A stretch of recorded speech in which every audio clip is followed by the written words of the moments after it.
जय हिंद। देखिए, अभी हमारे प्राइम मिनिस्टर का जो दौरा था, पंजाब दौरा, और काफी डिस्टर्ब रहा। इसमें कई सारे सिक्योरिटी ग्लिच भी आए थे सब। यहाँ हम लोग समझते हैं कि क्या क्या कमी हुई थी, क्या गड़बड़ी हुई थी, कौन किया था, ये सब के लिए हम लोग को बहस नहीं। इस गलती से आगे न दोहराया जाए। कहाँ कहाँ मेन जो की पॉइंट्स थे जहां पर इसको ध्यान रखना चाहिए था, वो उसको हम समझते हैं। देखिए, मेनली था हमारे प्राइम मिनिस्टर का पंजाब में दौरा था, जहां पर वो कई सारी योजनाओं का भी उद्घाटन करने वाले थे। ये चुनावी रैली भी थी, लेकिन कई सारे विकास की योजनाओं में भी था, कई बहुत महत्वपूर्ण योजनाएं भी थी। तो दिल्ली से ये भटिंडा गए थे बाई फ्लाइट। भटिंडा से हेलीकॉप्टर से जाना था हुसैनी वाला, फिर वहां से जाना था फिरोजपुर। हेलीकॉप्टर जो था MI-17V5, वही वाली जो बिपिन रावत सर का जो क्रैश हुआ था। तो हेलीकॉप्टर को पहले 2 बार उड़ा के देखा गया, मौसम बहुत खराब था, तो लास्ट टाइम पे डिसीजन लिया गया कि सड़क से जाना है। सड़क से जाने था हुसैनी वाला, उसके बाद यहाँ से 25 किलोमीटर आगे फिरोजपुर। ये दोनों ही जगह जो है पाकिस्तान बॉर्डर के एकदम करीब है, लेकिन हुसैनी वाला से पहले ही फ्लाईओवर पे हमारे प्राइम मिनिस्टर का जो कॉन्वॉय था, काफिला रुक गया। अब इसको टोटल एक एक करके हम लोग समझते हैं। प्राइम मिनिस्टर की सिक्योरिटी बहुत प्राइम लेवल की होती है, सबसे बेस्ट सिक्योरिटी मानी जाती है। इनके काफिले में जितनी गाड़ियां होती है बुलेट प्रूफ होती हैं। अभी सुने होंगे 7 करोड़ की एक गाड़ी आई है बुलेट प्रूफ गाड़ी, काफी जबरदस्त गाड़ियां होती हैं इनमें। हमेशा आगे चलने पे रोड को क्लियर करा दिया जाता है। तो ये उनकी सिक्योरिटी में जो लगे होते हैं, SPG होती है, स्पेशल प्रोटेक्शन ग्रुप। आप इसमें डायरेक्ट कभी नहीं जा सकते हैं। आपको आर्मी या पैरामिलिट्री फोर्स या पुलिस में बहुत बेहतरीन काम किए रहेंगे तो आपका सिलेक्शन इसमें होता है बहुत बेहतरीन ढंग के, तब आप बनते हैं SPG, special protection group. SPG दिखती है भले सूट में, लेकिन अंदर उनके पूरा बुलेट प्रूफ रहता है, हर चीज वो अंदर रखे रहते हैं। उनके पास बहुत ही लेटेस्ट हथियार होती है, पिस्टल्स होते हैं, आंख पर काला चश्मा होता है कि वो किधर देख रहे हैं पता नहीं चलता है, बुलेट प्रूफ सूट होती है, पिस्टल होता है, हर चीज से ये लैस होते हैं आधुनिक हथियारों से। प्राइम मिनिस्टर के पास 3 लेयर की सिक्योरिटी होती है। इनके सबसे पहले आसपास में जो होते हैं वो SPG के कमांडो होते हैं। SPG कमांडो के घेरा के बाद जो होती है वो पैरामिलिट्री के कमांडोज होते हैं, और उसके बाहर जो घेरा होता है उसमें पुलिस होती है। पुलिस के बाहर जो घेरा होता है उसमें ट्रैफिक पुलिस होती है। तो मेनली सिक्योरिटी के लिए 3-3 लेयर की सिक्योरिटी होती है। तो आप ये समझ सकते हैं कि हमारे प्राइम मिनिस्टर के लिए कितनी जबरदस्त लेयर की सिक्योरिटी होती है। SPG कमांडो में भी कई लेयर होते हैं, कुछ होते हैं जो केवल प्रोटेक्शन देते हैं, कुछ हमला भी करते हैं। हमारे SPG कमांडो के पास जब भी प्राइम मिनिस्टर चलेंगे, देखिएगा इस तरह से बैग लेके लोग चलते रहते हैं। कुछ कमांडो बैग लिए रहते हैं, अब देखेंगे इनके पास हथियार नहीं रहते। और ये जो बैग लिए रहेंगे हमेशा प्राइम मिनिस्टर के पास ही खड़े रहते हैं। ये बैग नहीं है, ये एक्चुअली बुलेट प्रूफ है। जब भी अटैक होगा तो ये बैग इस तरह से खुल जाता है, कई लेयर में ये खुल जाता है, और ये बुलेट प्रूफ होता है। इसको लेके हमारे प्राइम मिनिस्टर को चारों ओर से घेर लिया जाता है ताकि बुलेट्स ना लगे। ये जरूरी भी है, हमारे देश के प्राइम मिनिस्टर है, उनकी सिक्योरिटी में कहीं भी कमी नहीं होनी चाहिए। अब हुआ क्या, दिल्ली से वो पंजाब गए। पंजाब एक्चुअली पाकिस्तान से एकदम करीब है, बॉर्डर ही बनाता है। तो पंजाब में यहाँ पर है फिरोजपुर, आप देखिए पाकिस्तान से एकदम सट के है यहाँ पर। तो यहाँ जब गया भटिंडा एयरपोर्ट पर उतर गया। भटिंडा एशिया की सबसे बड़ी सैनिक छावनी है, बहुत ज्यादा, वहां लगभग 1.5 लाख फौजी रहते हैं वहां पे। तो भटिंडा के बाद भटिंडा तो जहाज से लैंड किए, उसके बाद हेलीकॉप्टर से जाना था, मौसम खराब था, इस वजह से ये इन्हें सड़क से जाना पड़ा। अब यहीं से गलतियां चालू हुई। एक एक करके गलती समझते हैं। 100 किलोमीटर लंबी सड़क को क्लियर कराने की जिम्मेदारी पंजाब पुलिस की थी। सड़क से जाने का रास्ता पहले से तय नहीं था, अचानक मौसम खराब हुआ और हेलीकॉप्टर कैंसिल हुआ, जिस वजह से हुआ। अमूमन इस रास्ते पे 2.5 घंटे लगते हैं। 100 किलोमीटर के सफर में लगभग 2.5 घंटे लगते हैं। महज 3 घंटे के सूचना पर इसे खाली करा लिया गया। इस पे SPG को सवाल उठाना चाहिए कि जहां 2.5 घंटे लगते हैं, 100 किलोमीटर लंबा है, इस पे आप इतना जल्दी क्लियरेंस कैसे दे सकते हैं यहाँ पर। तो यहाँ SPG को आपत्ति जताना चाहिए, और यहाँ पे पंजाब पुलिस के DGP को साथ रहना चाहिए, लेकिन वो वहां उपलब्ध नहीं थे। ये गलती थी, वहां पे उन लोग को एक्सेप्ट करना चाहिए। यहाँ पर इन लोग से ये गलती हुई है। यहाँ पर कॉन्वे सबसे ठीक ठाक चल रहा था। अगली गलती देखिए क्या होती है। जब भी राष्ट्रपति प्रधानमंत्री का काफिला जाता है तो उनकी गाड़ियों में एक बहुत बड़ी संख्या होती है, 25 से 40 गाड़ियां रहती हैं।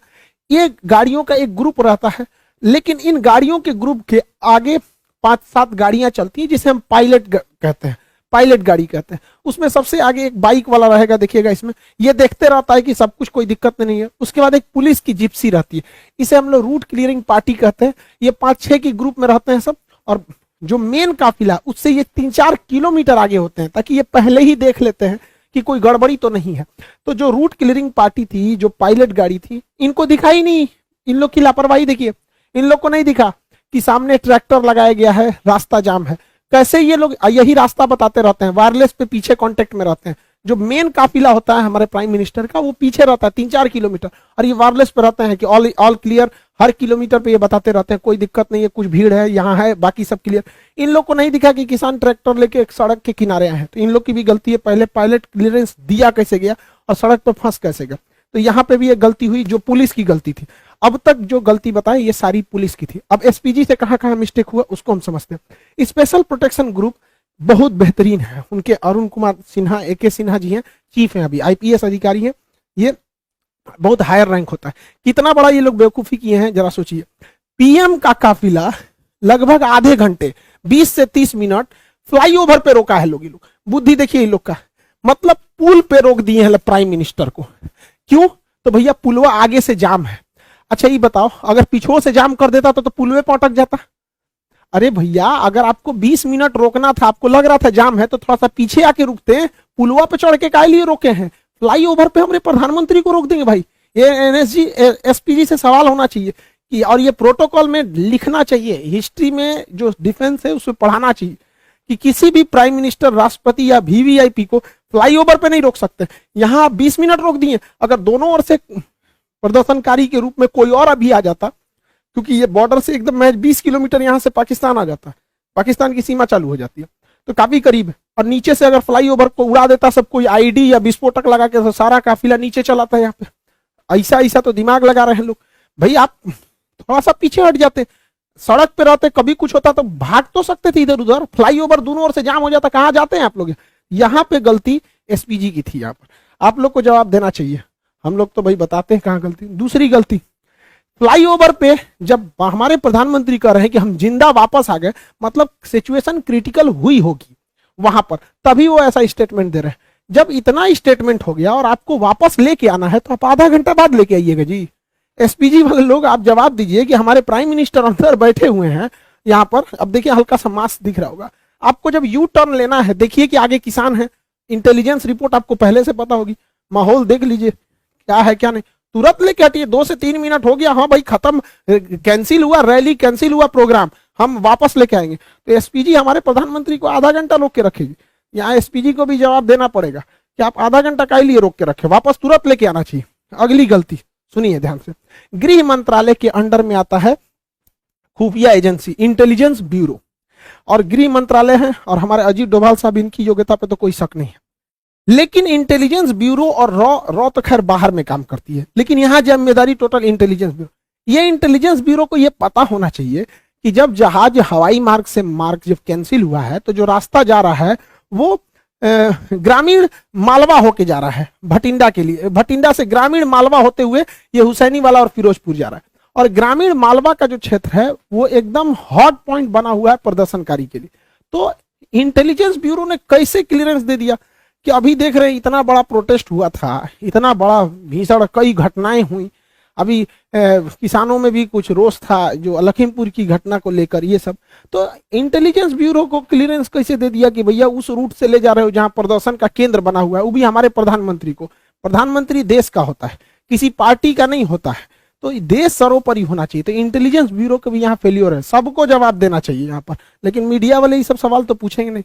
हालांकि प्रधानमंत्री जब वापस आए तो उन्होंने हमारे प्रेसिडेंट साहब से भी मुलाकात किया। अब इस पे अटकलें ये भी लगाई जा रही है कि आर्टिकल 356 लगा के राष्ट्रपति शासन यानी राजकीय आपात, स्टेट इमरजेंसी लगाई जाएगी। हालांकि ये इतना आसान नहीं है, और लगा देता तो भी ठीक था। इलेक्शन होने वाला है, प्रेसिडेंट रूल रहने के बाद थोड़ा सा ठीक ठाक से रहता है। हालांकि ये बहुत वर्स्ट कंडीशन में ही ये इसे लगाया जा सकता है। गृह मंत्रालय ने भी पंजाब सरकार से मांगा है कि आखिर ऐसी क्या गलती थी कि मुख्यमंत्री वहां से रिसीव करने नहीं आए। तो मुख्यमंत्री का अपना कहना है कि कोरोना प्रोटोकॉल को लेकर जूम में थे, रैली भले करेंगे लोग, वहां कोरोना प्रोटोकॉल नहीं लगेगा, लेकिन प्रधानमंत्री के लिए कोरोना प्रोटोकॉल लगेगा। दूसरा कि मुख्यमंत्री को छोड़ो, हटाओ भैया, तुम आए चाहे ना आए, राजनीतिक मैटर है, लेकिन उस राज्य के डीजीपी को कि प्रधानमंत्री के काफिले में सबसे आगे रहना पड़ता है। और डीजीपी जहां रहेगा, पुलिस प्रशासन ऐसे ही रहेगी, क्योंकि किसी भी राज्य का सबसे बड़ा हेड होता है DGP, director general of police. राष्ट्रपति प्रधानमंत्री के काफिले में डीजीपी नहीं थे, ये तो एकदम सरासर गलत है। तो पंजाब पुलिस को इस पे जवाब देना चाहिए। हालांकि गृह मंत्रालय ने इन लोगों से जवाब तलब किया है कि आप लोग वहां पर डीजीपी उपलब्ध क्यों नहीं थे। लेकिन लौटते समय जो कहा जा रहा है कि प्रधानमंत्री ने किसी अधिकारी को कहा कि अपने मुख्यमंत्री को थैंक्स कहना कि हम जिंदा वापस आ गए, ये स्टेटमेंट थोड़ा सा अलग है। देखिए अगर ये स्टेटमेंट केवल हिंदुस्तान के लोग सुन रहे हैं, ये स्टेटमेंट केवल भारत तक रह जाए तब तो कोई दिक्कत नहीं है, लेकिन जरा सोचिए एक विदेशी मीडिया जब इसे सुनेगी तो क्या सोचेगी कि कोई प्रधानमंत्री अपने देश में कह रहा है कि हम सुरक्षित जिंदा वापस आ गए। आप ये बोल सकते थे प्रधानमंत्री के कार्यालय के जो भी अधिकारी हैं कि हम सुरक्षित वापस आ गए, लेकिन जो होता है ना कि जिंदा वापस आ गए, काफी हार्ड वर्ड हो जाता है ये, कि मतलब आपने ऐसा बोल रहे हैं, क्योंकि देश आप ही का है। अल्टीमेटली आप कहीं भी जाते हैं तो हमारे प्रधानमंत्री से ही हमारी पहचान होती है। कोई राज्य के मुख्यमंत्री को नहीं जानता है, किसी को नहीं पता कि अमेरिका के 50 राज्यों में किसी एक राज्य का मुख्यमंत्री का नाम, सब वहां जो बाइडेन को जानते हैं। अगर मान के चलिए पुतिन कहते हैं कि बहुत धन्यवाद कहते हैं उस राज्य के मुख्यमंत्री को कि हम जिंदा वापस आ गए, तो भारत के लोग क्या सोचेंगे? आपको जानकर ताज्जुब होगा, चीन का राष्ट्रपति शी जिनपिंग पिछले 2 साल से कहीं नहीं गया है, क्योंकि वहां गृह युद्ध का माहौल चल रहा है, लेकिन उसकी मीडिया ने इसको छुपा के रखा है। उसके प्रधानमंत्री वर्चुअल मीटिंग में जाते हैं, अभी तक कहीं 2 साल से बाहर नहीं निकला है, क्योंकि आंतरिक कलह चल रहा है। तो ये जो स्टेटमेंट है अगर इंडिया तक में है तो कोई दिक्कत नहीं, किसी को भी कोई दिक्कत नहीं, लेकिन खुद से सोच के देखिए जो बाहरी मीडिया, ये इंटरनेशनल जो लीडर हैं, ये क्या सोचेंगे? क्योंकि जब ये लोग भी भारत में आते हैं ना, तो इन लोगों की भी सिक्योरिटी एसपीजी और एनएसजी कमांडो ही कहती है। तो कल को ये सब भी कहेगा सब भैया तो आप अपने कह रहे हैं कि हम जिंदा वापस आ गए, तो विदेश में थोड़ी सी छवि खराब होगी। खुद हमारे प्रधानमंत्री कहते हैं, इतने दिलेर हैं, आप दिलेरी की बात कहते हैं, बिना बताए 2015 में नवाज शरीफ की पोती की शादी में गए थे। हमारा सबसे बड़ा दुश्मन, जहां से कभी हमारी दोस्ती की कोई उम्मीद नहीं रहती थी, पाकिस्तान, हमेशा कभी टेररिस्ट अटैक, कभी कश्मीर का इशू, वहां हमारे प्रधानमंत्री देखिए यहाँ पे 2015 में नवाज शरीफ की पोती की जब शादी थी, ग्रैंड डॉटर की, बिना बताए चले गए थे अफगानिस्तान दौरे पे, वहां से अचानक चले आए वहां पर। तो वहां पे इन्होंने एक नहीं कहा कि हम जिंदा वापस आ गए, जबकि जब वहां पे प्रधानमंत्री जब गए थे 2015 में, हम लोग न्यूज देखे, लोग तो धक धक कर रहा था, अरे भैया बिना बताए गए हो वहां जगह पे। क्योंकि काफी मोदी जी जो है पाकिस्तान को लेकर पीओके के लोग काफी हार्ड डिसीजन लेते हैं, तो थोड़ा सा आदमी को भी रहता है कि हमारा प्रधानमंत्री दुश्मन के घर में गया है। और वो भी जो गए थे ना, भारत के हेलीकॉप्टर नहीं था, नवाज शरीफ के अपने हेलीकॉप्टर में बैठ के गए थे। पता नहीं पाकिस्तानी हेलीकॉप्टर चाइना से खरीदा था, क्या होता क्या नहीं, तो वहां पे ये स्टेटमेंट नहीं था। ऐसा नहीं होता, कह देना चाहिए था कि हाँ सिक्योरिटी में बहुत ग्लीच हुआ, सिक्योरिटी में ऐसा नहीं होना चाहिए। लेकिन एक होता है ना जिंदा वापस आना, वो भी प्रधानमंत्री के मुंह से थोड़ा सा ऑकवर्ड सा लगने लगता है। भैया तब हम लोग कहाँ जाएंगे भाई? प्रधानमंत्री के ऊपर हर महीने 50 करोड़ रुपए खर्च होते हैं सिक्योरिटी में, एक दिन में 1 करोड़ 60 लाख पर दिन का खर्चा है अगर ये दिल्ली में बैठे हैं तो, और बाहर जाएंगे तो प्रतिदिन 2 से 2.5 करोड़ रुपए खर्च लगेगा। तो 2 करोड़ रुपए प्रतिदिन का खर्च के आधार पर अगर ऐसा स्टेटमेंट आता है तो फिर एसपीजी को सोचना चाहिए भैया आप किस तरह की सिक्योरिटी दे रहे हैं कि प्रधानमंत्री करें। और ऐसा नहीं है कि केवल पहली बार जाम में फंसे, 2017 में नोएडा मेट्रो के उद्घाटन में खूब हमारे प्रधानमंत्री जाम में फंस गए थे, तो उस समय कुछ अधिकारियों को ट्रैफिक के सस्पेंड भी किया गया था। 2 बार फंसे थे 2018 में, समझ में गया कि नहीं? अब देखिए यहाँ पर पब्लिक है और ये हमारे प्राइम मिनिस्टर है, यहाँ से भी तो कुछ अगर अनहोनी रहना रहेगा तो यहाँ से भी हो सकता है। यहाँ पे अब यहीं पे देख लीजिए, यहाँ हमारे नितिन गडकरी साहब हैं, सड़क परिवहन मंत्री, यहाँ प्राइम मिनिस्टर, यहाँ पे पब्लिक इतनी ज्यादा, यहाँ पे भी इतना नहीं है, सिक्योरिटी बहुत सजग रहती है। अब वो जमाना नहीं है इंदिरा गांधी वाला या फिर राजीव गांधी वाला, लेकिन फिर भी देश के प्रधानमंत्री की सुरक्षा के साथ ऐसा खिलवाड़ अच्छी बात नहीं है। जो भी है गलत है उसको सजा देनी चाहिए और रूल बुक में इसको रखना चाहिए कि कभी किसी फ्लाईओवर पे आधा घंटा तक किसी प्रधानमंत्री को वेट नहीं कराना चाहिए। और दोनों लोग से प्रदर्शनकारियों को भी दूर रखना चाहिए। हमारे काफिले से बताइए, महज कुछ दूरी पर थे प्रदर्शनकारी, वहां से दिख रहे थे, और जो उनके समर्थक हैं हमारे प्राइम मिनिस्टर के, उन लोगों को भी कहते हैं कि तू लोग भैया काहे लिए उतना पास चलाया। यहाँ देखिए ये एसपीजी खड़ा है, ये हमारे प्रधानमंत्री की गाड़ी है, इसमें बैठे हुए हैं, ये उनके समर्थक है। तो भैया समर्थक लोग तुम भी दूर रहो, वरना तुम्हारे भेष में कोई भी आ सकता है, और विरोध वाले भी तुम भी दूर रहो। और इस पे हम लोग को लेसन लेना चाहिए। हम तो कहते हैं ना एक चीज कि देश में जब तक जितना बार इलेक्शन होगा ना कुछ तांडव होगा। आप देखिए बंगाल इलेक्शन में हुआ था, कितना वायलेंस हुआ, जब जब इलेक्शन होगा तब तब ऐसा होता रहता। हम तो कहते हैं कि इलेक्शन एक ही साथ होना चाहिए, स्टेट का भी और सेंट्रल का भी। जैसे 2019 में इलेक्शन हुआ तो जब लोग वोट डालने गए उसी समय वो सीएम का भी चुनाव करा लेते हैं, एक ही कमरे में 2 ईवीएम मशीन लगा देते। बार बार इलेक्शन कराने पे हमारे जो नेताओं को काम करना चाहिए वो भी नहीं करते, हर 3-4 महीना का गैप देके इलेक्शन में बिजी हो जाते हैं। अब जैसे 2024 में इलेक्शन होना है तो 2024 में ही क्या कर दीजिए भैया, अब एक ही साथ राज्यों का भी इलेक्शन करा लीजिए। ईवीएम जो मशीन होती है, ईवीएम मशीन यहाँ पे 2 लगा दीजिएगा। हाँ भैया पीएम वाला चुनाव है, लोकसभा का दे दीजिए, यहाँ सीएम वाला चुनाव है, दोनों वोट दीजिए, एक साथ खत्म करके बैलेंस कीजिए। इससे 60,000 करोड़ रुपए की बचत होगी। राज्यों के चुनाव में 60,000 करोड़ रुपए का खर्चा होता है। इस पैसे से सारे किसानों का कर्जा माफ किया जा सकता था, एक बहुत बड़ी समस्या खत्म होती थी। आपको क्या लगता है कि सेंट्रल और स्टेट दोनों का इलेक्शन एक साथ होना चाहिए कि नहीं? बार बार हम कब तक लड़ते रहेंगे? एक दूसरे के नाम पे, पार्टियों के नाम पे लड़ेंगे, कभी मजहब के नाम पे लड़ेंगे, कभी जाति के नाम पे लड़ेंगे, कभी पढ़ाई लिखाई की बात होती तो भैया 5 साल में एक बार लड़ लो, फिर मिलजुल के रहो अच्छे से। सेंट्रल वाले भी पूरा काम करते रहे, आधा समय तो चुनाव में बिजी रहता है। खैर जो भी हुआ गलत हुआ, प्राइम मिनिस्टर के साथ ऐसा नहीं होना चाहिए। हम लोग को भाई जहां जहां गलती हुई वो हम बताएं, कौन गुनहगार है उसको सजा देना सेंट्रल का काम है, सेंट्रल अच्छे से करेगी। आई होप आप समझ गए होंगे। मिलेंगे नेक्स्ट क्लास में। जय हिंद।